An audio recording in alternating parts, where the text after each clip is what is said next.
Long. Memang kesel memang. Long. Ade, buka sirah ini.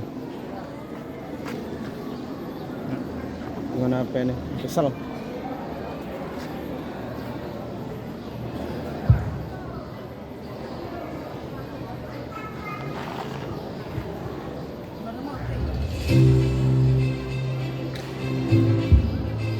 Assalamualaikum warahmatullahi wabarakatuh. Bismillah, alhamdulillah, wassalatu wassalamu ala rasulillah Sayyidina Muhammadin wa ala alihi wa sahbihi wa mawala. Amma ba'du. Hadratal kiram, para alim ulama, wabil khusus Umi Nyai Hajah Siti Khalidah, penasihat Pondok Pesantren Nurut Taqwa, yang kami taati Abah Haji Muhammad Ali Mahrus SHIMH, pengasuh Pondok Pesantren Nurut Taqwa, yang kami hormati Dewan Asatidah Pondok Pesantren Nurut Taqwa, yang kami hormati Bapak Ibu Wali Santri, Santriwan Santriwati Pondok Pesantren Nurut Taqwa, serta hadirin tamu undangan yang berbahagia. Puji syukur kehadiran Allah Subhanahu wa Ta'ala yang telah memberikan rahmat dan hidayahnya sehingga kita bisa berkumpul pada pagi hari ini dalam keadaan sehat walafiat. Salawat serta salam marilah kita sanjungkan kepada baginda Nabi Muhammad sallallahu alaihi wasallam. Semoga kita mendapat syafaatnya besok di yaumil qiyamah. Amin amin amin ya rabbal alamin. Hadirin sekalian, acara pertama pembukaan. Marilah kita buka acara pada pagi hari ini dengan bacaan suratul Fatihah, dengan harapan semoga acara bisa berjalan dengan lancar dari awal hingga akhir. Ala hadhihi niyyah wa ala kulli niyatin shalihah. Al-Fatihah.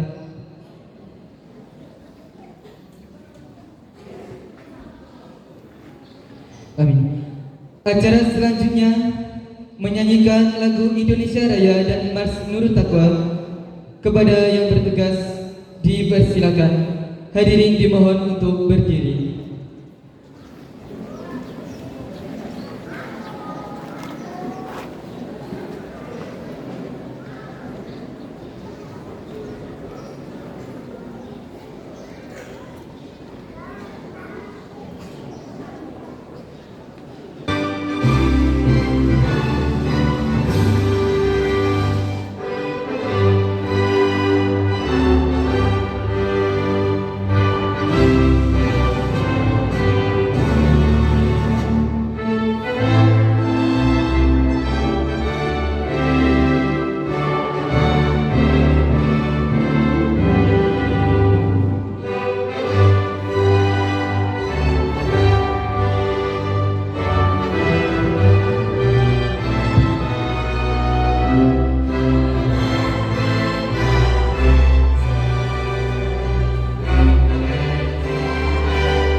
Hadirin disilahkan duduk kembali.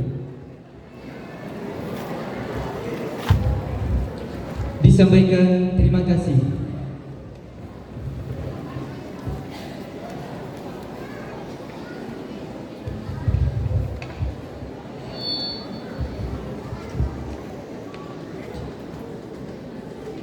Hadirin yang kami hormati, dalam rangka mewujudkan konsolidasi dan sinergi antara pesantren, wali santri serta seluruh unsur pendidikan baik diniyah maupun takhasus Pondok Pesantren Nurut Taqwa, pada hari ini mengundang jenengan semua untuk hadir dalam kegiatan rapat wali santri sebagai upaya memperkuat komunikasi serta meningkatkan kualitas pembinaan bagi para santri. Maka dari itu, mari kita ikuti bersama sambutan dan penyampaian tata tertib Pondok Pesantren Nurut Taqwa oleh Kepala Pondok Pesantren Nurut Taqwa. Kepada Ustadz Muhammad Syihabullah, disilahkan.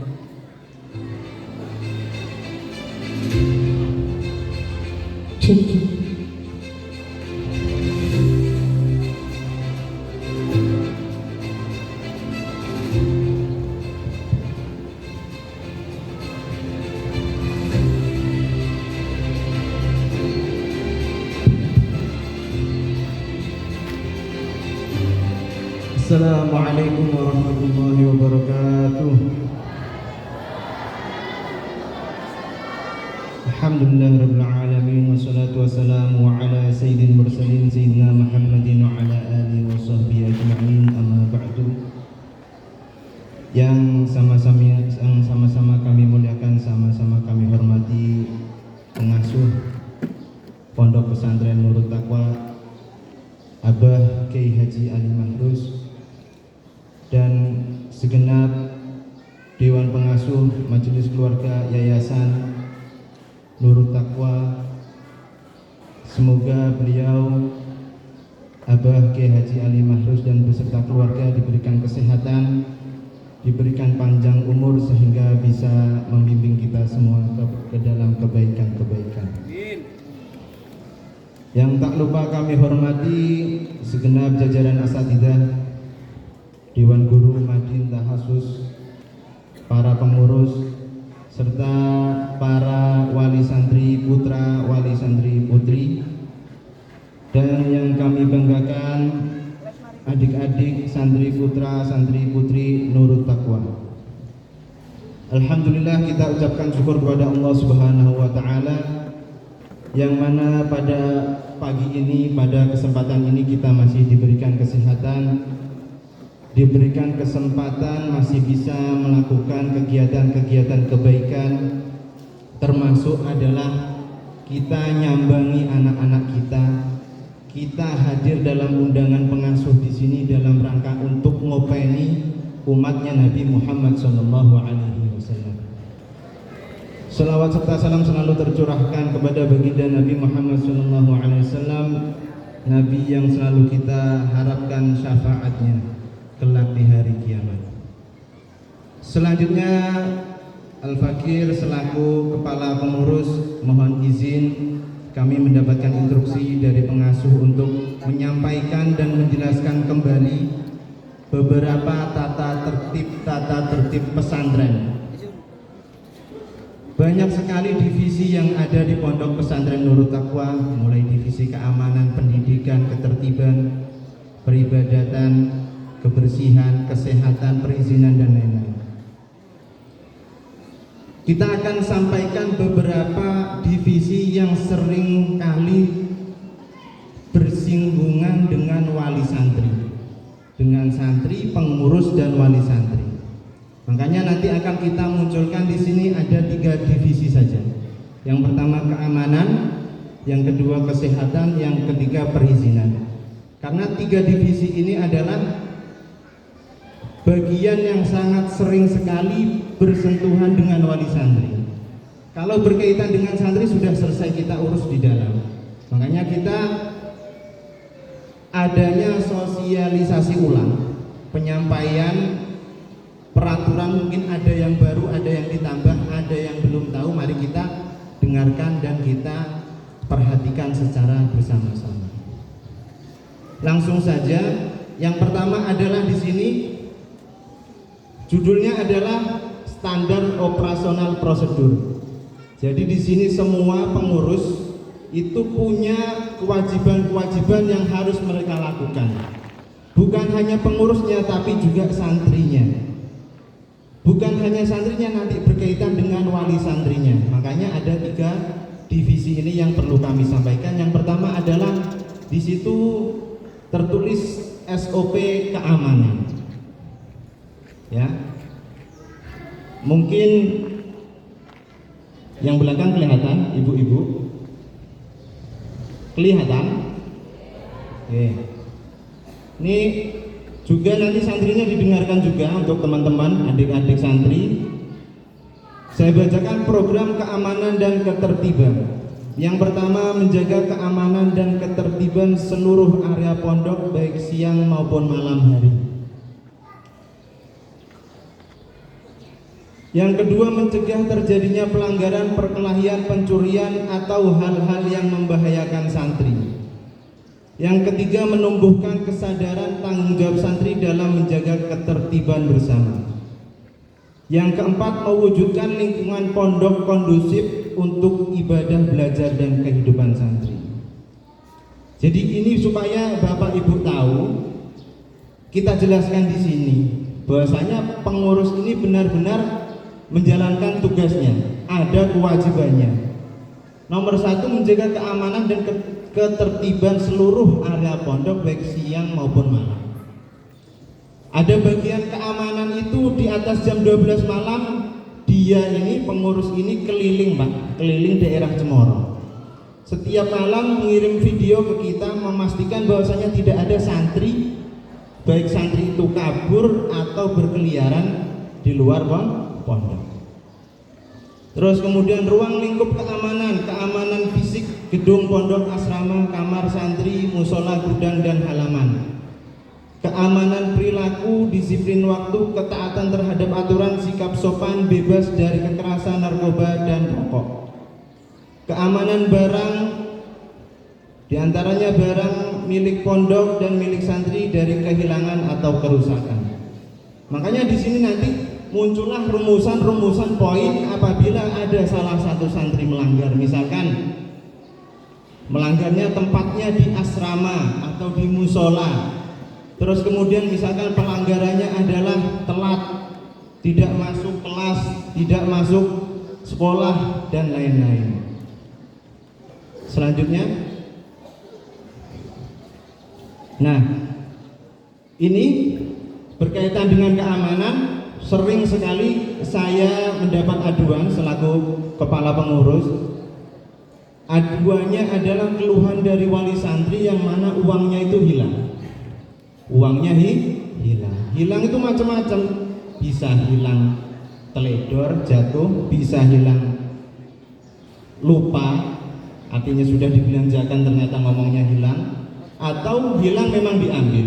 Jadi hilang ini beberapa kemungkinan, dan kasusnya nggak semuanya hilang. Ada yang teledor, sudah laporan katanya dompetnya hilang seperti ini, dicari lagi ternyata ada.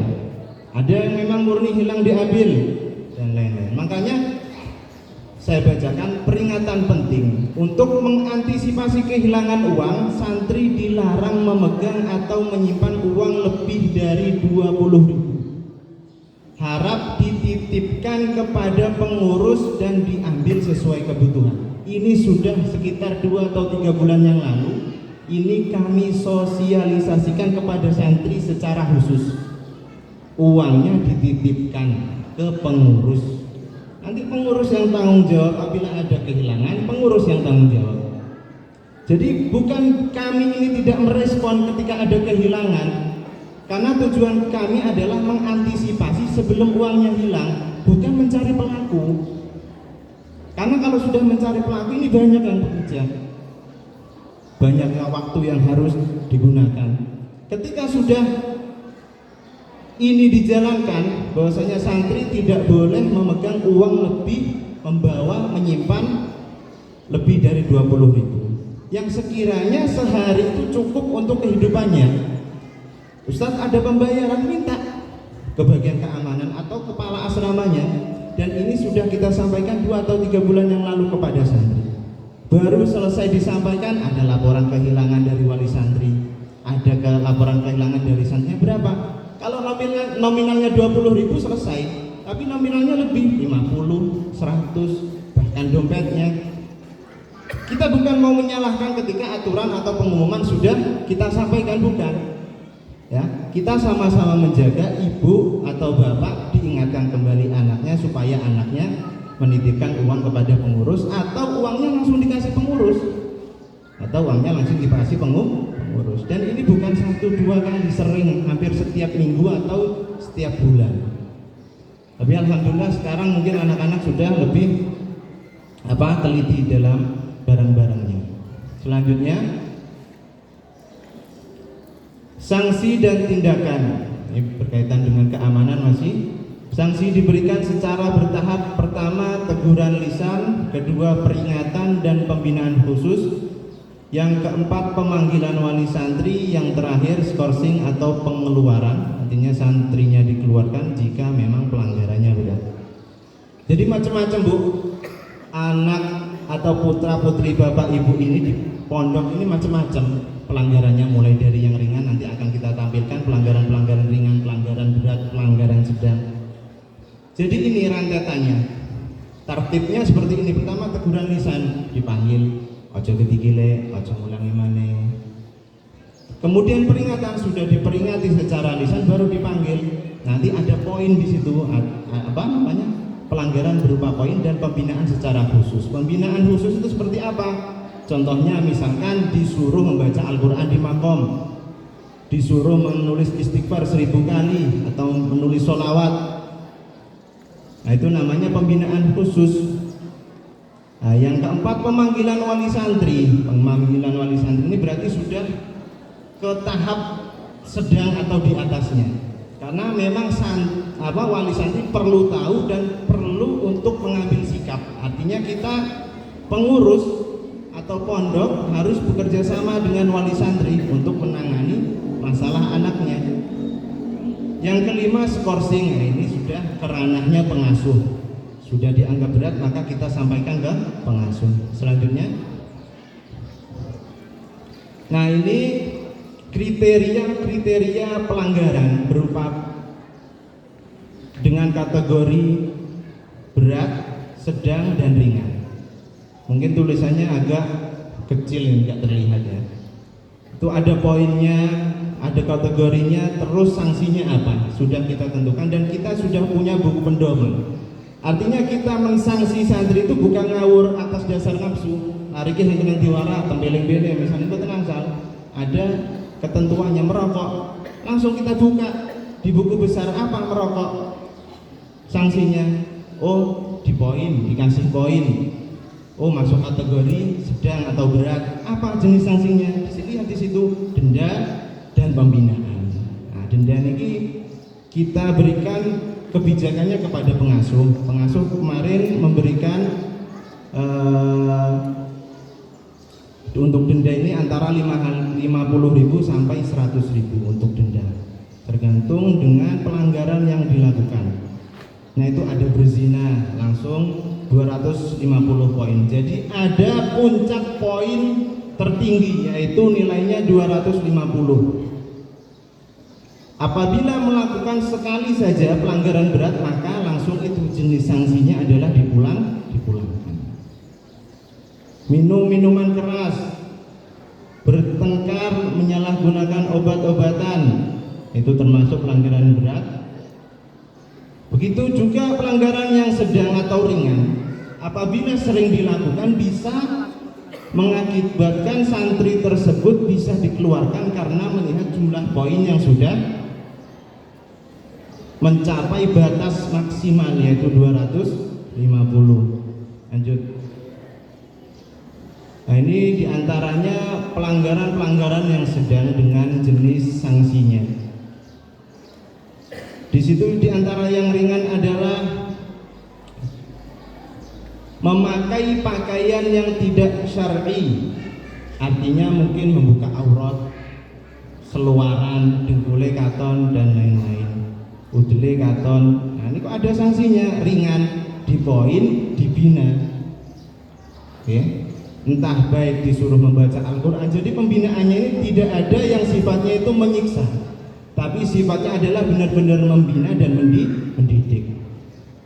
Selanjutnya, keterangan bagi santri yang menjalankan sanksi sesuai dengan ketentuan yang berlaku, maka poinnya akan dikurangi 10. Nah, ini bagi santri yang punya etikat baik, dalam arti dia menerima kesalahannya, mengakui kesalahannya, dan mau untuk disanksi, maka kita akan beri situ poinnya dikurangi 10, tidak ditulis penuh. Batasan poin ini supaya diperhatikan, nanti akan mulai kita laksanakan ini setelah kita sampaikan 100 ya, poin 100 itu ditulis angka 100 pemberitahuan orang tua SP1. Itu bentuknya lewat WA. Jadi sekedar informasi. Assalamualaikum, mohon maaf Bapak Ibu, ini kami dari Pondok Pesantren Nurul Taqwa, bahwasanya santri atas nama fulan anak ibu melakukan pelanggaran ini misalkan. Itu sifatnya hanya pemberitahuan. Untuk yang poin 100, setelah lebih dari 100, poinnya mencapai 150, baru wali santri atau orang tuanya dipanggil, didatangkan ke pondok. Karena 150 ini sudah mendekati dengan batas maksimal, yaitu 250.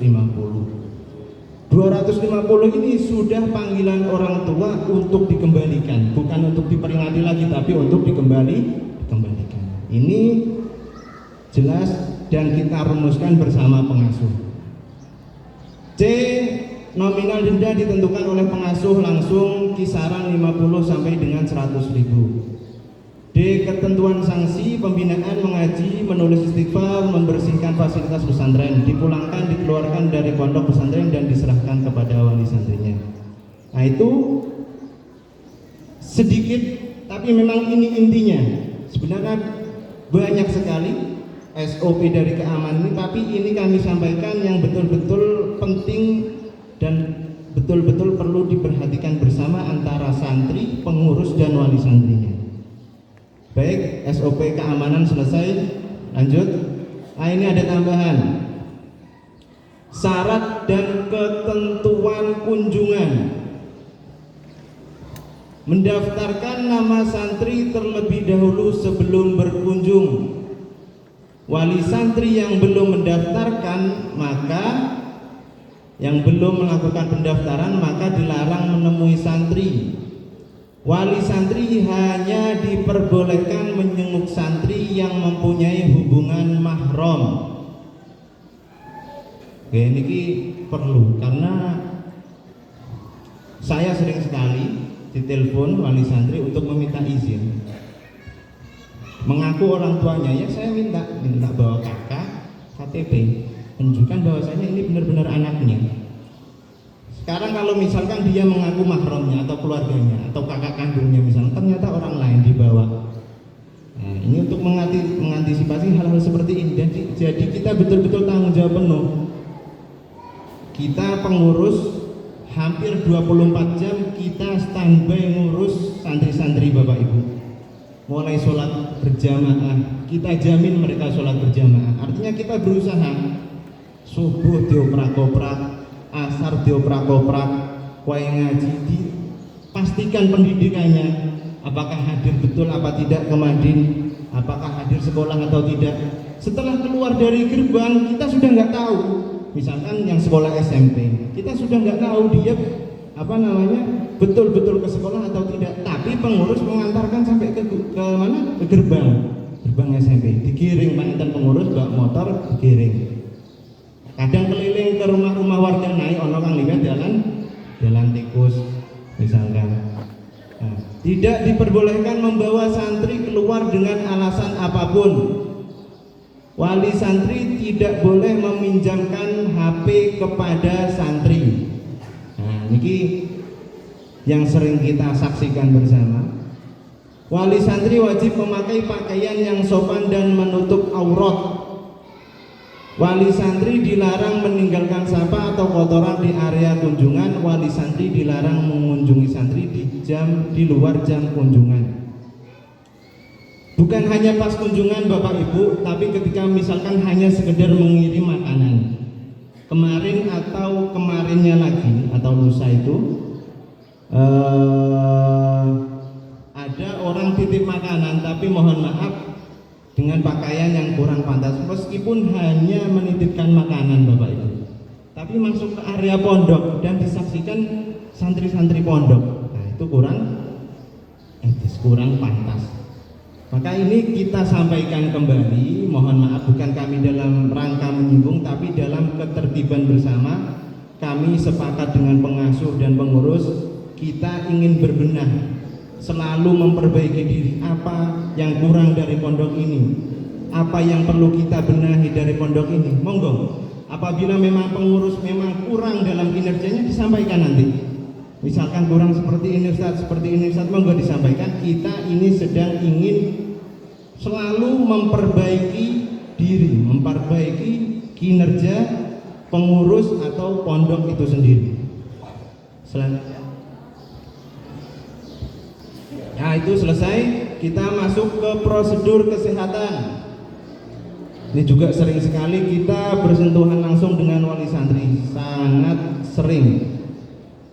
Prosedur masuk kamar sakit. Nah, ini santri yang merasa sakit wajib melapor kepada pengurus kesehatan atau wakil.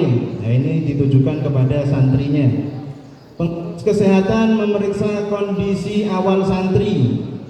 Jika dianggap perlu, santri dipindahkan ke kamar sakit dengan catatan membawa perlengkapan pribadi seperlunya. Dicatat dalam buku register kamar sakit. Santri di kamar sakit wajib mengikuti aturan menjaga kebersihan kamar, tidak boleh keluar tanpa izin pengurus kesehatan. Prosedur izin pulang karena sakit. Nah, ini coba diperhatikan, prosedur izin pulang karena sakit. Santri yang sakit berat tidak memungkinkan dirawat di pondok dapat mengajukan izin pulang. Pengurus kesehatan bersama pengurus harian melakukan pemeriksaan dan konfirmasi. Jika disetujui, pengurus menghubungi wali santri untuk menjemput.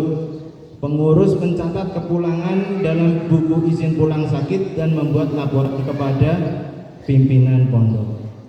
Jadi biasanya santri itu kita kasih waktu 3 hari Bapak Ibu. 3 hari, kalau memang belum sembuh biasanya kita hubungi wali santrinya atau kita tawari berobat. Jadi sudah banyak santri-santri, mungkin kami belum menginformasikan secara langsung ke seluruh wali santri. Jadi santri itu kami fasilitasi untuk berobat, diantar oleh pengurus setelah maghrib di Singolatren. Nanti kita jelaskan selanjutnya. Lanjut. Nah, jadwal dan prosedur santri periksa berobat. Waktu periksa atau berobat yaitu ba'da maghrib. Santri yang ingin berobat harus melapor terlebih dahulu ke musrif-musrifah, mendaftar ke pengurus kesehatan sesuai jadwal. Untuk kasus darurat, santri dapat langsung dibawa ke klinik atau RS dengan izin pengurus. Untuk biaya berobat atau periksa ditanggung pondok 50%. Jadi santri hanya bayar 50% dari berobat. Dan ini sudah kita jalankan beberapa bulan yang lalu. Karena seperti ini, kadang ya ngapunten, ada santri itu yang di kamarnya beralasan sakit. Disuruh pindah ke kamar sakit nggak mau. Setelah dipaksa mau, dapat 3 hari kita tawari, kamu ini sakit betulan atau tidak? Sakit Cak, kula niki sakit. Ya weh ayo berobat, dijak berobat sing gelem. Ditelepon wong tuweke sing gelem. Nah, berarti kan ini sakit perlu dipertanyakan. Oke kan? Sudah kita fasilitasi berobat dengan biaya 50%, artinya separuh-separuh. Diteleponkan orang tuanya untuk dijemput, tidak mau. Makanya waktu 3 hari ini sudah menjadi ketentuan kita. kamu pulang dijemput berobat sendiri atau kita yang antarkan kamu berobat ke klinik, seperti itu. Prosedur menelpon wali santri yang telah habis masa izinnya, ini nanti mohon dimaklumi, nanti akan ada pengurus yang menghubungi bapak ibu semua.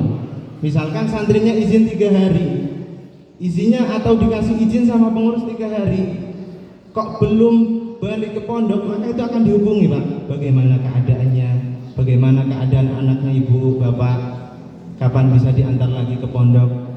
Ya disampaikan, misalkan masih sakit Mas, masih sakit Ustadz, ya disampaikan. Atau memberi keterangan surat sakit dari dokter. Jadi jangan tidak direspon pengurus itu, kasihan, karena mereka menjalankan tugas memastikan anak-anak itu betul-betul bisa kembali ke pondok. Karena kaitannya apa nanti? Kaitannya dengan KBM, kegiatan belajar mengajar. Misalkan tidak masuk 3 hari sampai 5 hari, bagaimana? Ya kan, mereka akan tertinggal pelajaran. Sementara kita juga para dewan guru, asatidzah semuanya ini punya harapan, punya target santri itu dalam 1 semester bisa apa, 1 tahun ini bisa apa, semuanya itu kita ada targetnya. Ketika santri terlalu lama di rumah dengan tidak ada uzur, itu sangat kami sayangkan. Nah, prosedur menelpon wali santri jika masa izin sakit santri telah habis namun belum kembali ke pondok, maka pengurus kesehatan wajib menghubungi wali santri via telepon. Ini sudah dilakukan. Menanyakan kondisi santri serta kepastian waktu kembali ke pondok. Ini sudah dilakukan. Nah, kemudian hasil komunikasinya dicatat daftar buku laporan kesehatan. Lanjutnya,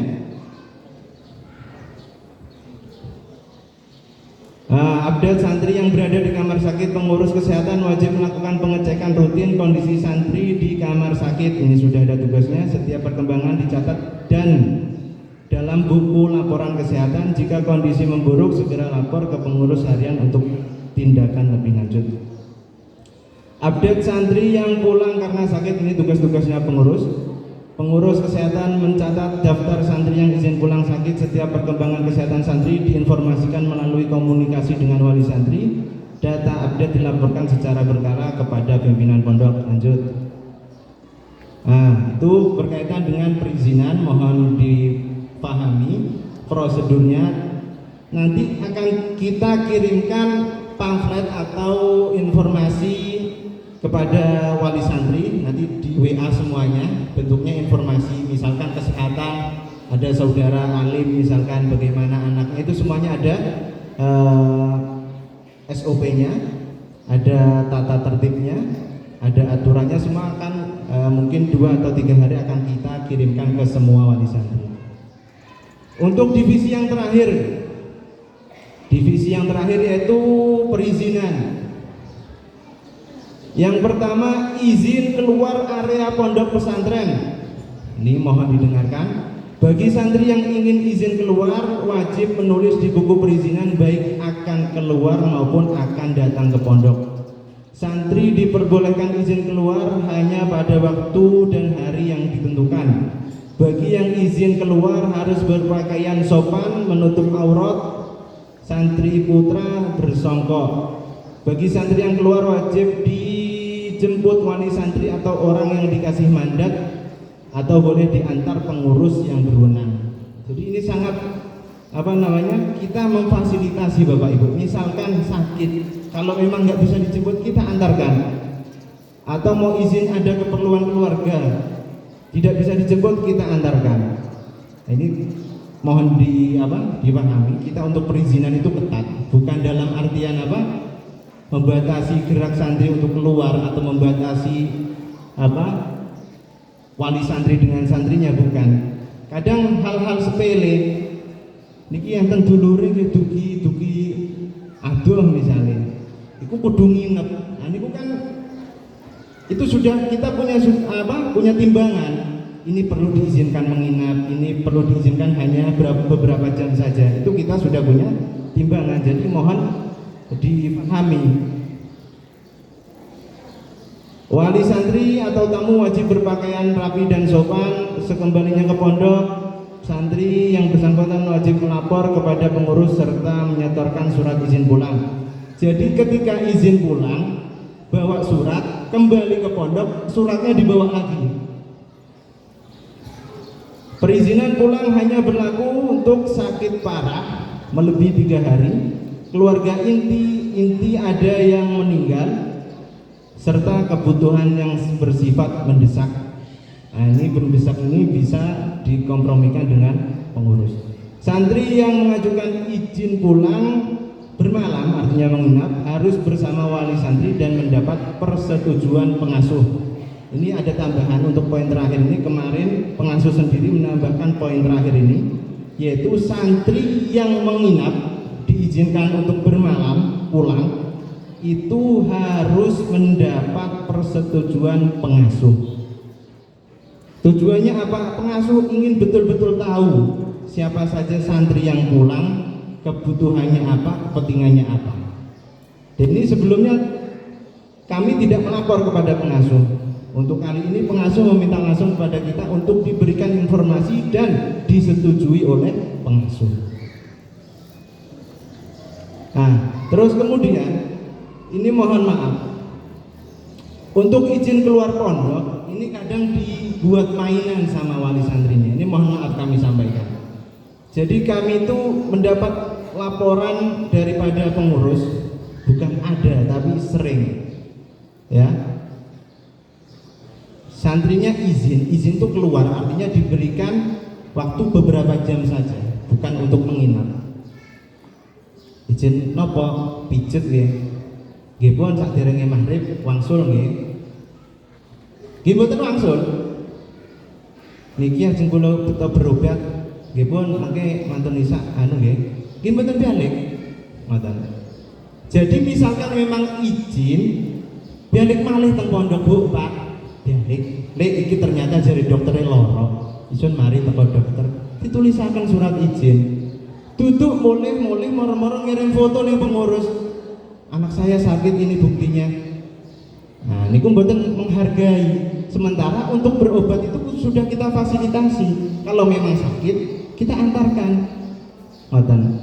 Mboten izinnya keluar ngejak marung tok, kumpil katon. Ang pengurus ngomongnya ngoten, pamitnya ngoten, ternyata ya dibeto wangsul serta wis dokumen ditelepon pengurus atau di chat dikabari. Sebutan iki anu larine pengen pijet ning omah iki. Tukang pijete sing ngono wis bolak-balik ping pindho, tutup terus, paling besok onone anu ngoten niku. Jadi dipamitaan keren, ngoten. Kudu moro-moro digawa mulih. Niki namanya nggih ngapunten jenengan niku mboten ngergani pondok. Gini iki mboten hitung-hitungan pengurus niku kula bener-bener semerap kinerjane pengurus. Sebelum subuh sudah dibangunkan. Ada yang sholat tahajud, ada yang siap-siap. Oke, sebelum subuh. Kita bertanggung jawab sholat mereka, Bapak Ibu.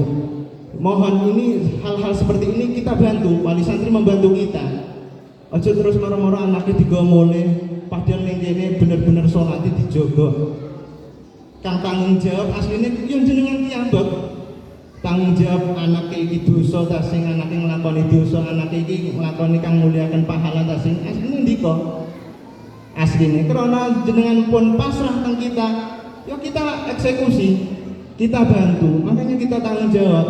Santri sakit ya dibeloni diteleponi akan kadang wong duweke makin ngamuk-ngamuk santrine itu apa pengurusnya diuel.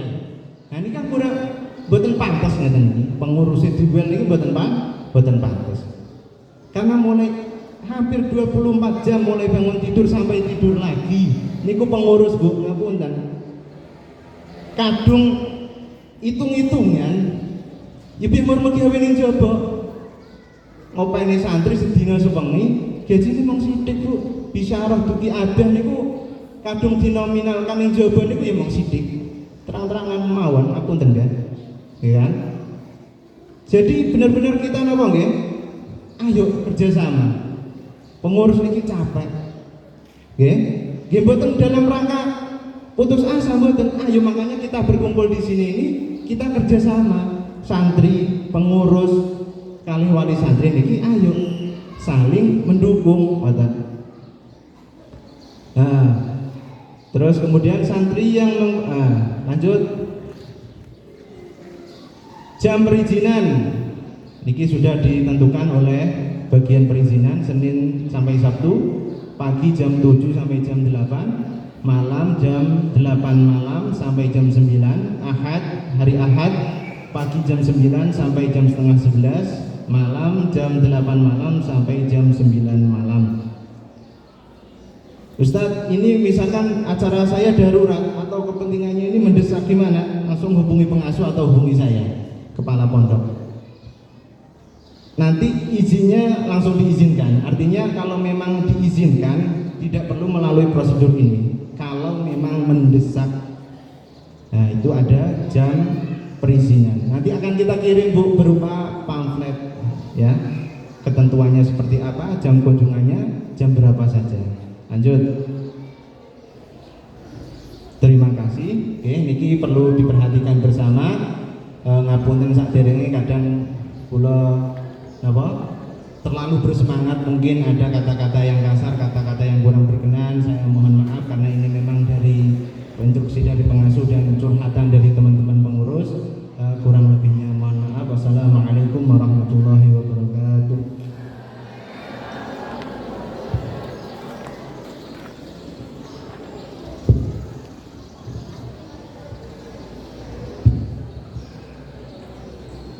Disampaikan terima kasih.